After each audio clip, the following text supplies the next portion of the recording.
Alright everyone, so now we're going to do our final video which will wrap everything up kind of nicely.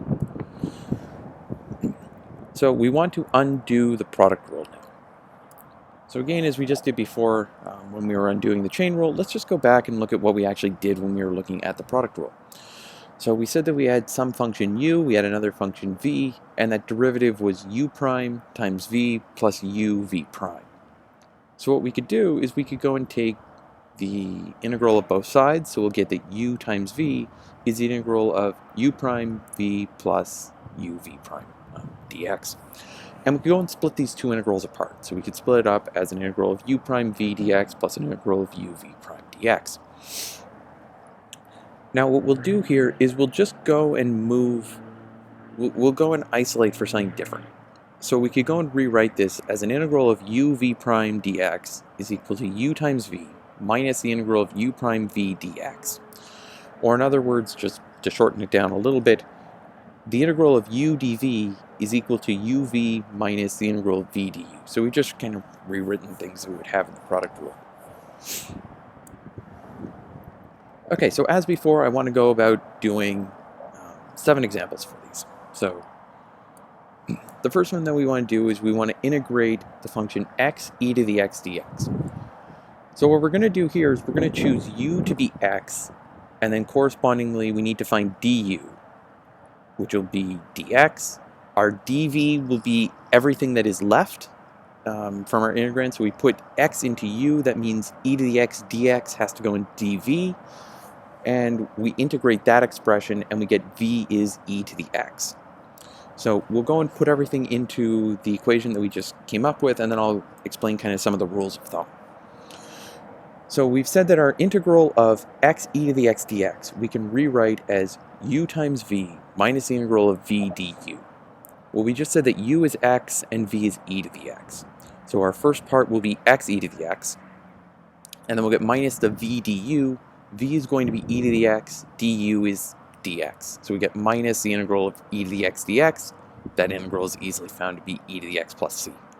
So our entire antiderivative for x e to the x dx is x e to the x minus e to the x plus c. Okay, so when doing these, there's kind of a rule of thumb in how you want to choose the u and the v. So here we had a polynomial times a trig function, or times an exponential. So whenever you have a polynomial times either an exponential or a trig function, what you want to do is put the polynomial part in the u and then put the trig or the exponential into the dv. So the reason for this is that when you go from u down to du, you go and you drop 1 from the degree of the polynomial. So what we did here was we went from a polynomial that was x e to the x, and then we just need to evaluate the integral e to the x dx. So we got rid of 1 in the degree of that polynomial, and it simplified down finding the integral. Okay, for the second example, so we want to find the integral of natural logarithm of x. So again here we have options in how we want to do things. Remember that with whatever we put in u, we find the derivative of. Whatever we find in v, we find the antiderivative of. So we want to find the antiderivative of natural logarithm of x because we don't actually know what it is, so it's going to be easier to put natural logarithm into the u. When we do that, we get our derivative is going to be 1 over x dx, and then all that remains to put into the dv is just dx, so it says v is x. So again, we'll find the integral of natural logarithm dx by using this uv minus the integral of v du. Our u is natural logarithm of x, our v is x, so that'll give us an x natural logarithm of x. v du is going to be x times x to the minus 1 dx, so we're just integrating the function 1 dx, which will give us an x. And when we put all of this together, our antiderivative for natural logarithm of x is going to be x natural logarithm of x minus x plus c.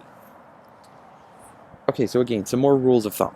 So whenever you see something where you have a polynomial times either an inverse trig or a logarithm, what you want to do is put the inverse trig or the logarithm part into u, and then put the polynomial part into the v. So here our polynomial was 1, and we had a logarithm. So we put the logarithm part into u, our polynomial of 1 into the dv. Okay, so third example. So we want to find x squared sine of x. So what we just said is that whenever you have a polynomial times a trig function, you want to put the polynomial into the u, put the trig function into the dv. So we'll do exactly that. We'll put the x squared into u, and then du is 2x dx, and we'll put sine of x into the dv. So everything that's left, so our dv is going to be sine of x dx, and that says v has to be minus cosine of x. Okay, so we'll go and evaluate things. We'll get uv minus our integral of v du. So u times v will give us a minus x squared cosine of x, and our integral will be minus the integral of 2x cosine of x dx. So just rewriting things a little bit, we so far have minus x squared cosine of x plus twice the integral of x cosine of x. And what we see is that we can't actually easily evaluate that integral. But what we have done, and this is why we put the polynomial part into the u, is we drop the degree by 1. So what we'll do is we'll do this, we'll undo the product rule again, so we'll integrate this by parts, and we'll just do the same kind of process. So we'll now go and find the integral of x cosine of x. So again, we put the polynomial part into the u, the trig function into dv. So we get du is now dx, dv is going to be cosine of x dx, v is sine of x. So our integral for cosine of x dx is going to be uv, which would be x times sine of x, minus the integral of v du, which is going to be sine of x times dx. So now we're finding the integral of something pretty easy. And when we do that, we know that our antiderivative for sine is going to be minus cosine plus c. So we get that our integral of x cosine of x is x sine of x minus cosine of x plus c, and we're just going to go and put that expression into the one we just had. So our integral for x squared sine of x dx is minus x squared cosine of x plus 2x sine of x plus cosine of x, and then plus our arbitrary constant. So one other thing to keep in mind is that when you do these, sometimes, as we just saw, you need to do an integration by parts twice. The rule of thumb with this is that if you do integration by parts once and you've made your problem worse, switch the parts. So switch your u and your dv around. Here what we had was we went from looking at an integral that was a polynomial of degree 2 times a trig function to looking at an integral that was a polynomial of degree 1 times a trig function. And when you do that, that has made your integral simpler.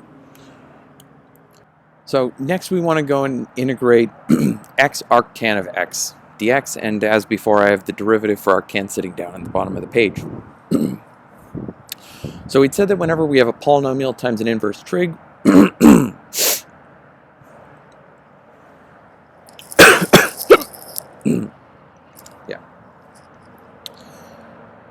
Next, we want to integrate x arctan of x, and as before, we have the derivative for arctan sitting at the bottom of the page. So here, what we said is that whenever we have a polynomial times an inverse trig, we want to put our inverse trig in u, so u is arctan, du is 1 over 1 plus x squared dx. And then we'll go and put everything that remains into v, so dv will be x dx, v is x squared over 2. So when we use our integration by parts formula, we'll get that uv will give us an x squared over 2 arctan of x, and the integral of v du will give us 1/2 the integral of x squared over 1 plus x squared dx.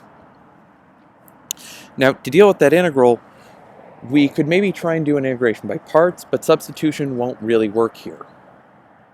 So what I'm going to do is, instead of doing another integration by parts, I'm going to do something a little bit simpler.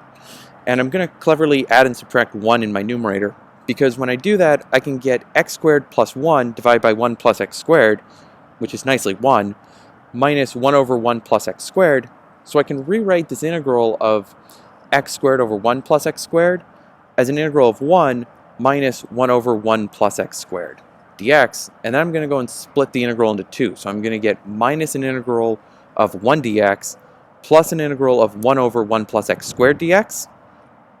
And when I go and put these all together, we wind up with x squared over 2 times arctan of x minus x over 2 plus 1/2 arctan of x plus c. Okay, so the next one that we have is we want to look at the integral of arc sine of x, and we have arc sine just sitting down at the bottom of the page. So again, we have an inverse trig function that'll go into u. So du will be 1 over the square root of 1 minus x squared dx. dv will just be the polynomial 1, so v is x. So from our integration by parts formula, we get uv is going to be x arc sine of x, and then the integral of v du will be x over the square root of 1 minus x squared dx. Here, we're going to need to use a substitution. So I'm going to take u to be 1 minus x squared. Du is then minus 2x, so we have a constant multiple of this derivative sitting up in the numerator. So dx is minus 1 over 2x du. Using the substitution that rule that we had in the last video, we'll get that our integral is going to reduce down to x over square root of u times minus 1 over 2x du. And then simplifying a few things, we get that our integral is going to reduce down to x arc sine of x plus 1/2 this integral of u to the minus 1/2. We then use our power rule and substitute back in u is 1 minus x squared, and we get that the integral of arc sine of x is going to be x arc sine of x plus the square root of 1 minus x squared plus some arbitrary constant c. Okay, so our sixth example. So this one's kind of an interesting one.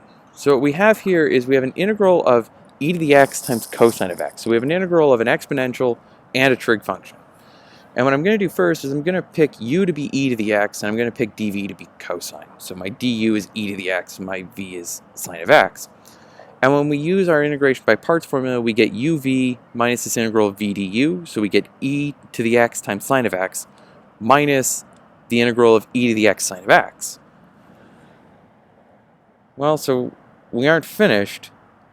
So what we're going to need to do is we're going to do integration by parts again. And to find the integral of e to the x sine of x, I'm going to do the same thing. So I'm going to pick u to be my e to the x. My dv is going to be sine of x. So du is again e to the x dx. V is now minus cosine of x. So when we find the integral of e to the x sine of x, we'll use our uv minus the integral of v du. We'll get minus e to the x cosine of x minus the integral of x times minus cosine of x dx. Or in other words, we wind up with minus e to the x cosine of x plus the integral of e to the x cosine of x. So at this point, we've kind of gone in a circle. So one thing that you could do is you could say, well, I'm going to go back and I'm just going to switch u and v, or u and dv. What we're going to see is we actually don't want to do that. This is actually good enough. So let's go back to what we had to start with. So we said that the integral of e to the x cosine of x dx we could write as e to the x sine of x minus the integral of e to the x sine of x. We just said the integral of e to the x sine of x was minus e to the x cosine of x plus e to the x cosine of x.